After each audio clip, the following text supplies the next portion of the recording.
हाँ, कौशिक।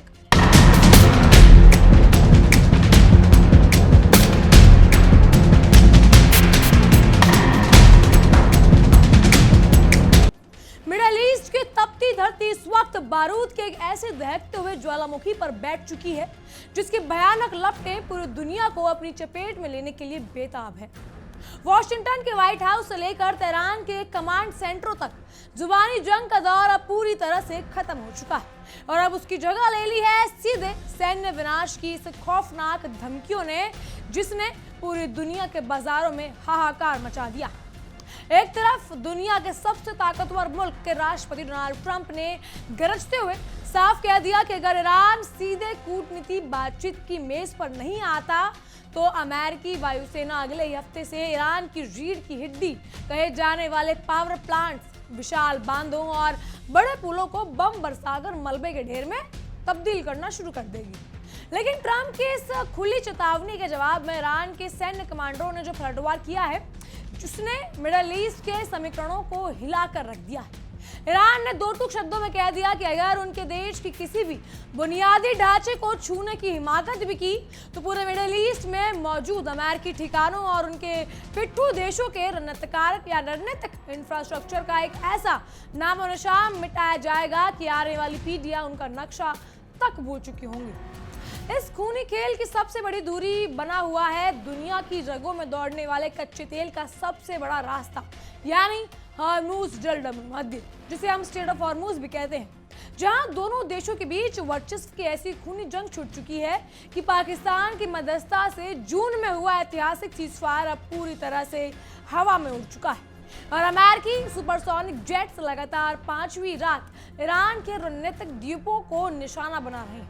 जिसके जवाब में ईरान ने भी अमेरिकी मिलिट्री बेसों को अपने घातक सुसाइड ड्रोन से दहलाकर साबित कर दिया है कि वो जंग अब किसी एक के खात्मे के बिना तो नहीं रुकने वाली है। तनाव की यह खौफनाक कहानी उस वक्त और ज्यादा हिंसक और सनसनीखेज हो गई जब ईरान के सबसे शक्तिशाली सैन्य विंग खातम अल अंबिया सेंट्रल हेडक्वार्टर के मुख्य प्रवक्ता का एक बेहद आक्रामक और रीढ़ की कपन पैदा करने देने वाला बयान ईरानी स्टेट मीडिया का पर फ्लैश हुआ। इस प्रवक्ता ने कैमरे के सामने आकर अमेरिकी राष्ट्रपति डोनाल्ड ट्रंप को सीधे तौर पर ललकारते हुए कहा कि ईरान की सेना अब किसी भी तरह के कूटनीतिक शिष्टाचार को ताक पर रखकर तबाही का वो मंजर दिखाने के लिए तैयार है जिसकी कल्पना अभी वॉशिंगटन ने नहीं की होगी। उन्होंने साफ लफ्जों में चेतावनी दी कि अगर अमेरिका ने अपनी धमकियों को हकीकत में बदलने की जरा भी कोशिश की तो ईरान की जवाबी मिसाइलें हमले इतने भीषण और विनाशकारी होंगे कि पूरे मिडिल ईस्ट के चप्पे चप्पे में फैले अमेरिकी हितों, उनके तेल के कुओं और अन्य सैन्य ठिकानों का वजूद हमेशा के लिए जमीनोदज हो जाएगा। अब ईरानी जर्नल प्रवक्ता ने इस दौरान हॉर्मुज जलडम मध्य को लेकर अपनी वो रेड लाइन खींच दी जिसके पार जाने का मतलब है सीधे सीधे मौत को दावत देना। उन्होंने बेहद सख्त, तलख और कड़े लहजे में गरजते हुए कहा कि किसी भी हालत में, चाहे इसके लिए ईरान को अपनी पूरी ताकत ही क्यों ना झोंकनी पड़े, वो किसी भी तरह से हम अमेरिका जैसी एक विदेशी साम्राज्यवादी इस पूरे इलाके से मीलों दूर बैठी बाहरी ताकतों को हॉर्मुज के पानी में पैर भी रखने नहीं देंगे। ईरान इस रणनीतिक समुद्री रास्ते को अपनी संप्रभुता और सम्मान का सबसे बड़ा प्रतीक मानता है और उसने ये साफ कर दिया है कि अमेरिकी नौसेना के युद्धपोतों की दादागिरी को बर्दाश्त करने का उनका सब्र का पैमाना अब पूरी तरह से टूट चुका है और अब वो सीधे वॉर का वक्त आ चुका है। आखिर इस भयानक आग की शुरुआत कहां से हुई और क्यों डोनाल्ड ट्रंप अचानक से ईरान को इस कदर आग बबूला हो रखे हैं? दरअसल इस पूरे बवाल की असली जड़ में अमेरिकी राष्ट्रपति डोनाल्ड ट्रंप का वो लाइव टीवी इंटरव्यू है जिसने तेहरान के हुक्मरानों की रातों की नींद और दिन का चैन छीन लिया था। ट्रंप ने अमेरिकी न्यूज चैनल पे आकर एक बेहद लोकप्रिय और चर्चित कार्यक्रम में दुनिया भर के कैमरों के सामने सनसनीखेज बयान दिया कि अगर तेहरान ने बिना किसी शर्त के तुरंत वॉशिंगटन के साथ बातचीत का रास्ता अख्तियार या फिर नहीं निकाला तो अमेरिकी पेंटागन को ये साफ आदेश दे दिया जाएगा कि अगले हफ्ते से ईरान के बड़े शहरों में पावर ग्रिड्स, बिजली संयंत्र और सप्लाई लाइनों को पूरी तरह से नेस्तनाबूद किया जाए ताकि ईरान घुटनों पर आ जाए। लेकिन डोनाल्ड ट्रंप शायद ये भूल गए थे कि वो जिस ईरान को धमकी दे रहे हैं वो अपने मिसाइल टेक्नोलॉजी और ड्रोन ऑपरेशन के दम पर पूरे मिडिल ईस्ट को दहलाने की ताकत रखता है। ट्रंप ने इस सीधी आर्थिक और ढांचागत नेकाबंदी की धमकी का जवाब ईरान ने केवल कागजी बयानों या प्रेस कॉन्फ्रेंस से नहीं दिया, बल्कि आधी रात को किए गए भीषण बारूदी धमाकों से दिया। ईरान ने आधिकारिक तौर पर यह सनसनीखेज दावा ठोक दिया है कि उसे बहरीन में स्थित अमेरिकी नौसेना और वायुसेना के सबसे महत्वपूर्ण और सुरक्षित माने जाने वाले शेख ईसा एयरबेस पर दोबारा एक ऐसा घातक हवाई हमला किया है जिसने अमेरिकी सेना के होश उड़ा दिए। ईरानी सैन्य कमांडरों का दावा है कि बहरीन के इस बेहद हाईटेक अमेरिकी एयरबेस पर किए गए मिसाइल और ड्रोन हमलों ने अमेरिकी सेना ने उन सबसे आधुनिक रडार प्रणालियों को पूरी तरह से कबाड़ में तब्दील कर दिया जो पूरे मिडिल ईस्ट के आसमान में अमेरिकी फाइटर जेट्स की हवाई निगरानी और एयर ट्रैफिक को कंट्रोल करने का काम करती थी। इस हमले की भयावहता का अंदाजा इसी बात से लगाया जा सकता है कि ईरान के अनुसार वहां खड़े अमेरिकी लड़ाकू विमानों के विशाल ईंधन टैंकों और उनके मुख्य पंपिंग स्टेशनों को आग के गोले में बदल दिया गया, जिसके बाद बहरीन में मौजूद अमेरिकी सेंट्रल कमांड के अधिकारियों के बीच तहलका मच गया, क्योंकि इस बेस को पंगु होना यानी इलाके में अमेरिकी वायुसेना का अंदाज। इस खौफनाक सैन्य ऑपरेशन के पीछे ईरान के सबसे खतरनाक वफादार और कट्टर सेना यानी इस्लामिक रिवॉल्यूशनरी गार्ड कॉर्प्स यानी IRGC का हाथ है, जिसने सुबह होते ही इस पूरे घातक ड्रोन और मिसाइल हमलों का एक एक ब्यौरा और वीडियो फुटेज दुनिया के सामने रखकर तहलका मचा दिया। IRGC के शीर्ष जनरलों के मुताबिक उनके आत्मघाती ड्रोनों ने झुंड ने अमेरिकी सेना की सबसे संवेदनशील संचार प्रणाली को विनाश करा है, जिसमें खास तौर पर अरबों डॉलर की कीमत वाले सुपर हॉक रडार और दुनिया के सबसे अचूक माने जाने वाले पैट्रियट मिसाइल डिफेंस सिस्टम शामिल थे, जो ईरान के इन सस्ते लेकिन बेहद सटीक ड्रोनों के हमले को भांपते हुए रोकने को पूरी तरह से फेल हो चुके थे। ईरान ने अंतर्राष्ट्रीय मंच पर इन हमलों को पूरी तरह से जायजा उठाते हुए या जायज ठहराते हुए इसे अमेरिका की उन अमानवीय और क्रूर कार्रवाइयों का बदला बताया है जिसने हाल ही के दिनों में ईरानी नागरिकों के भीतर भारी तबाही और खौफ पैदा किया है। IRGC ने अपने अधिकारियों का बयान में भावुक और आक्रामक रुख अपनाते हुए कहा कि अमेरिकी फाइटर जेट्स के हमलों के कारण ईरान के अहवाज शहर में स्थित मासूम बच्चों के एक कैंसर अस्पताल को रात के अंधेरे में खाली करवाना पड़ा था।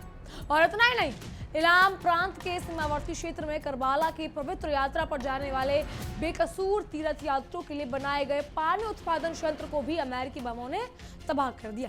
जिसका बदला लेना ईरान के लिए सिर्फ सैन्य नहीं बल्कि धार्मिक कर्तव्य भी बन गया था। ईरान का ये बारूदी गुस्सा और प्रतिशोध की आग सिर्फ बहरीन तक सीमित नहीं रही, बल्कि IRGC ने अपने आधिकारिक बुलेटिन में ये भी जोड़कर बताया कि पूरी दुनिया को चौंका दिया कि उनके निशाने पर अब कुवैत और जॉर्डन में मौजूद वो तमाम अमेरिकी मिलिट्री बेस भी आ चुके हैं जहां अमेरिकी सैनिक तैनात हैं। ईरान ने खाड़ी देशों को बेहद सख्त शब्दों में चेतावनी जारी की है कि जो भी अरब देश अमेरिका को अपने हवाई क्षेत्र या अपनी धरती का इस्तेमाल ईरान के खिलाफ बमबारी के लिए करने देगा, उस ईरान की लंबी दूरी की बैलिस्टिक मिसाइलों और सुसाइड ड्रोन्स के उस भीषण कहर का सामना करने के लिए तैयार रहना होगा जो तबाही की एक इबारत लिखेगा। लेकिन इस भयंकर खून खराबे, मिसाइल दागने के सिलसिले और दोनों तरफ से जारी युद्ध के भयंकर माहौल के बीच वॉशिंगटन के पावर कॉरिडोर से एक बेहद अजीब और चौंकाने वाला विरोधाभासी कूटनीतिक रुख भी सामने आ रहा है, जिसने दुनिया के बड़े बड़े राजनीतिक पंडितों को हैरत में डाल दिया। जहां एक तरफ अमेरिकी नौसेना के युद्धपोत और B-52 ब्रह्मवर्षक विमान ईरान के तटों पर आग उगल रहे थे, वहीं दूसरी तरफ व्हाइट हाउस लगातार इस बात का ढिंढोरा पीट रहा था कि वो तेहरान के साथ बातचीत के दरवाजे कभी बंद नहीं करना चाहते थे और पर्दे के पीछे से कूटनीतिक चैनलों के जरिए दोनों देशों के बीच संपर्क अभी भी बना हुआ था। व्हाइट हाउस की और ये खतरनाक या अचानक आई नरमी और बातचीत की राग तब और ज्यादा चर्चा में आ गई कि जब खुद डोनाल्ड ट्रंप ने सार्वजनिक रूप से बयान देकर ईरान की जेल में बंद एक अमेरिकी नागरिक की सुरक्षित रिहाई के लिए तेहरान के हुक्मरानों को धन्यवाद किया, जिसे दिसंबर 2024 से हिरासत में ले रखा है। अब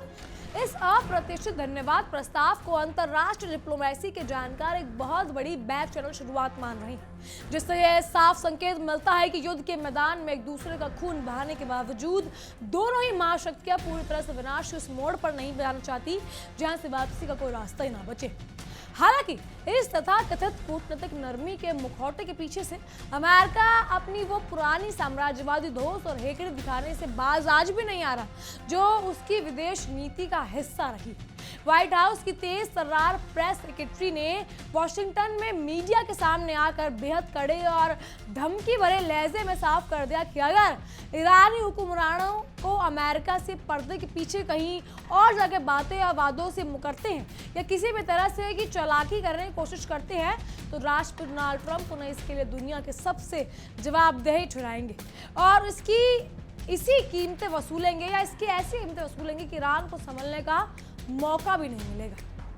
अब ये व्हाइट हाउस की प्रवक्ता ने प्रेस कॉन्फ्रेंस में इस बात का बड़ा खुलासा किया है कि ट्रंप प्रशासन हमेशा कूटनीति और टेबल पर बैठकर बातचीत के जरिए बड़े से बड़े मसलों को सुलझाने का पक्षधार रहा है और खुद ईरान ने भी राष्ट्रपति ट्रंप के सामने आकर एक बहुत बड़ी और नई डील करने की तीव्र इच्छा जताई है,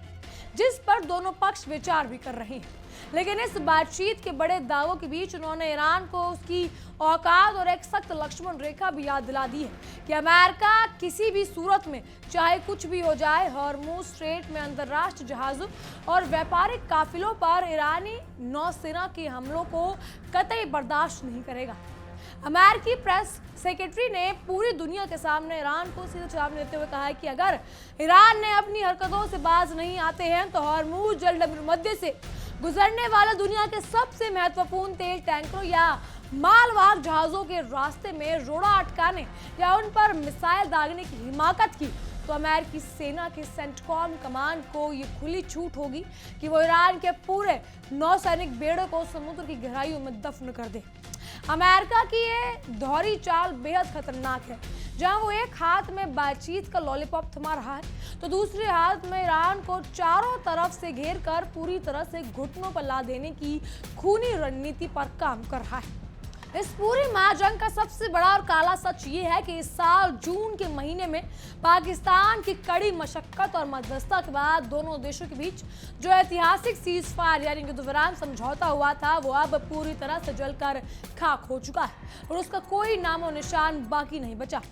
अमेरिका ने कूटनीति को ताक पर रखकर बीते कुछ दिनों में भीतर लगातार हॉर्मुज़ जलमध्य के आसपास मौजूद रणनीतिक रूप से बेहद संवेदनशील और महत्वपूर्ण ईरानी द्वीपों पर रात के सन्नाटे में ताबड़तोड़ एयर स्ट्राइक की, जिसने शांति की आखिरी उम्मीदों को भी हमेशा के मलबे में ढेर कर दिया। राष्ट्रपति डोनाल्ड ट्रंप ने इस जंग को एक ऐसे आत्मघाती और विनाशकारी मोड़ पर ले जाने को मन बना लिया है जहां सिर्फ तबाही पैदा हो सकती है। उन्होंने साफ शब्दों में कहा कि अगर तेहरान तुरंत और बिना शर्त बातचीत की मेज पर वापस नहीं लौटता तो अमेरिकी वायुसेना इन घातक हमलों का दायरा सिर्फ समुद्र के छोटे मोटे द्वीपों तक ही सीमित नहीं रहने वाला। अमेरिकी लड़ाकू विमान ईरान की मुख्य भूमि के अंदर सैकड़ों किलोमीटर गहरे घुसकर वहां से विशाल बिजली ग्रिडों, पानी के बांधों और सबसे बड़े परिवहन पुलों को भी मटियामेट कर देंगे, जिससे पूरा ईरान एक झटके में अंधेरे और भुखमरी के खौफनाक दौर में धकेल दिया जाएगा। व्हाइट हाउस और अमेरिकी प्रशासन जहां एक तरफ पूरी दुनिया की आंखों में धूल झोंकने के लिए ये प्रोपेगेंडा फैला रहे हैं कि वो शांति दूत है और बातचीत का रास्ता हर हाल में खुला रखना चाहते हैं, वहीं दूसरी तरफ जमीन पर अमेरिकी सेना की बर्बरता और क्रूरता थमने का नाम नहीं ले रही। अमेरिकी वायुसेना और नौसेना ने लगातार 5वीं रात ईरान के खिलाफ अपने सबसे आक्रामक और भीषण हवाई हमलों को अंजाम दिया, जिससे ये पूरी तरह से साबित कर दिया है कि अमेरिका बातचीत के बहाने सिर्फ वक्त काट रहा है ताकि वो सैन्य रूप से ईरान को पूरी तरह से अपाहिज और पंगु बना सके। अमेरिकी सेना ने सख्त, खतरनाक और सबसे मुस्तैद विंग यानी अमेरिकी सेंट्रल कमांड पेंटागन से एक अधिकारी और बेहद कड़ा बयान जारी करके इन भीषण हवाई हमलों की पुष्टि की है और उनके ठिकानों की जानकारी साझा की है। उन्होंने बताया है कि अमेरिकी नौसेना के विमान वाहक पोतों से बड़े अत्याधुनिक स्टील्थ फाइटर जेट्स ने हॉर्मूज जलसंधि के मुहाने पर स्थित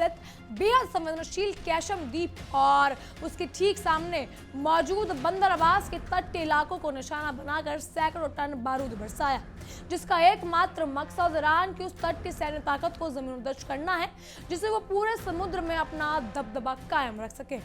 बंदर अब्बास पर हुआ यह अमेरिकी हमला ईरान के सुप्रीम लीडर और वहां की सेना के लिए सबसे बड़ा और जानलेवा झटका माना जा रहा है, क्योंकि ये तटीय इलाका पूरे ईरान का सबसे बड़ा और सबसे व्यस्त, इसके साथ ही सबसे महत्वपूर्ण व्यावसायिक बंदरगाह है जहां से ईरान की जीवन रेखा चलती है। इतना ही नहीं, बंदर अब्बास की ही वो रीन या रणनीतिक गढ़ है जहां ईरान की मुख्य नौसेना को मुख्यालय और उसके सबसे खतरनाक, खूंखार और आत्मघाती लड़ाकू दस्ते यानी इस्लामिक रेवोल्यूशनरी गार्ड्स के सबसे बड़े भूमिगत मिसाइल डिपो और नौसैनिक ठिकाने मौजूद हैं, जिन्हें अमेरिकी गाइडेड बमों ने पूरी तरह से निशाना बनाकर तहस नहस कर दिया।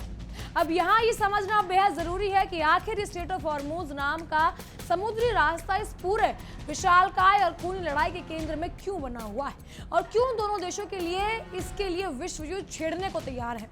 दरअसल ये पाताल या पतला सा समुद्री रास्ता पूरी दुनिया की आर्थिक नस है और ग्लोबल लाइफलाइन माना जाता है, जहां से खाड़ी देशों से निकलने वाले कुल कच्चे तेल और एलएनजी की सप्लाई का 1/3 से ज्यादा हिस्सा हर रोज गुजरता है। इस रास्ते पर पूरी तरह से कब्जा होने का सीधा मतलब है कि दुनिया की महाशक्तियों की अर्थव्यवस्था की चाबी अपने हाथ में रखना, और यही वजह है कि अमेरिका इस पर अपना नियंत्रण चाहता है और ईरान इसे अपनी ढाल बनाकर अमेरिका को ब्लैकमेल कर रहा है। बीते जून के महीने में जब अमेरिका और ईरान के बीच पाकिस्तान की मध्यस्थता से समझौता हुआ था, तब इस बेहद महत्वपूर्ण जलसंधि को अंतर्राष्ट्रीय व्यापार और तेल के बड़े बड़े जहाजों के लिए दोबारा खोल दिया गया, जिससे वैश्विक बाजार ने राहत की सांस ली और तेल की कीमतों की सामान्य हुई। लेकिन जैसे अमेरिका ने अपनी पुरानी साम्राज्यवादी आक्रामकता दिखाते हुए ईरान की घेराबंदी शुरू की, तेहरान ने बिना एक पल गवाए कड़ा कदम उठाते हुए हॉर्मुज स्ट्रेट पर फिर से पूरी तरह से सील कर दिया। ईरान ने साफ कर दिया कि जब तक अमेरिका इस पूरे मिडिल ईस्ट के इलाके से बोरा बिस्तर समेटकर भाग नहीं जाता और अपनी गुंडागर्दी बंद नहीं करता, तब तक ये रास्ता दुनिया के लिए बंद रहेगा। ईरान के इस बेहद आक्रामक और दुनिया की अर्थव्यवस्था को ठप कर देने वाले कदम के जवाब में अमेरिका ने अपनी पूरी नौसैनिक ताकत को झोंक दिया है और ईरान के तमाम छोटे बड़े बंदरगाहों पर एक बार फिर से इतिहास की सबसे सख्त, क्रूर और व्यापक आर्थिक नौसैनिक नाकाबंदी लागू कर दी है। अमेरिकी सेंट्रल कमांड के परमाणु ऊर्जा से चलने वाले युद्धपोत और डिस्ट्रॉयर्स अब ईरान की समुद्री सीमा की तरफ जाने वाले हैं और वहां से निकलने वाले हर एक व्यापारिक जहाज को गन पॉइंट कर रोक रही है, जिससे ईरान का ये बचा कुचा अंतर्राष्ट्रीय व्यापार भी पूरी तरह से वेंटिलेटर पर आ जाए और देश के भीतर दवाइयों का और जरूरी सामान के लिए किल्लत हो जाए। इस बेहद भयानक रोंगटे खड़े कर देने वाली और तीसरे विश्व युद्ध की आहट जैसे हालात के बीच पाकिस्तान के विदेश कार्यालय ने इस्लामाबाद से एक बहुत बड़ा और महत्वपूर्ण आधिकारिक बयान जारी किया है, जिसने दुनिया का ध्यान खींचा है। पाकिस्तान सरकार ने कहा है कि इस पूरे सुलगते हुए विवाद में एक जिम्मेदार परमाणु शक्ति होने के नाते सभी पक्षों को तकनीकी स्तर की बातचीत फिर से शुरू करने के लिए लगातार प्रोत्साहित कर रही है। पाकिस्तान की आखिरी कोशिश यही रहेगी कि पिछले महीने जो MOU उनके सहयोग से साइन हुआ था, उसी के आधार पर दोनों देशों के बीच एक बार फिर टेबल पर बैठे और इस महाविनाश को टाल सके। लेकिन मौजूदा जमीनी हकीकत और बारूद की गंध को देखते हुए साफ लगता है कि शांति की ये तमाम कूटनीतिक कोशिशें बहुत ज्यादा देर तक नहीं टिकेंगी और पानी सर से ऊपर गुजर चुका है। एक तरफ जहां ईरान अपने आत्मसम्मान, अपनी संप्रभुता और अपनी वजूद को बचाने के लिए करो या मरो की आखिरी लड़ाई लड़ रहा है, तो दूसरी तरफ महाशक्ति अमेरिका अपने वैश्विक दबदबे और सुपर पावर के तमगे को बचाने के लिए पूरे मिडिल ईस्ट को राख के और मलबे के ढेर में तब्दील कर आमदा हो चुका है। अगर आने वाले कुछ घंटों के भीतर दोनों तरफ से बरसते हुए इन घातक मिसाइलों और बमों का सिलसिला नहीं थमा, तो यकीनन पूरी मानवता एक ऐसे भयानक महायुद्ध की गवाह बनेगी जिसकी विभीषिका के सामने इतिहास के सारे युद्ध बोने साबित हो जाएंगे। बहरहाल इन सब पर आपकी क्या राय है, हमें कमेंट के जरिए जरूर बताइएगा। फिलहाल के लिए इतना ही। तमाम खबरों के लिए बने रहिए इंडिया 24/7 के साथ और देखते रहिए हमारी एक खास पेशकश विश्व युद्ध। देखिए इंडिया डेली 24/7 अब आपकी स्मार्ट टीवी पर। इंडिया डेली मौजूद है सभी डिजिटल प्लेटफॉर्म पर लाइव और लगातार। इंडिया डेली 24/7 हर दिन राष्ट्र को समर्पित।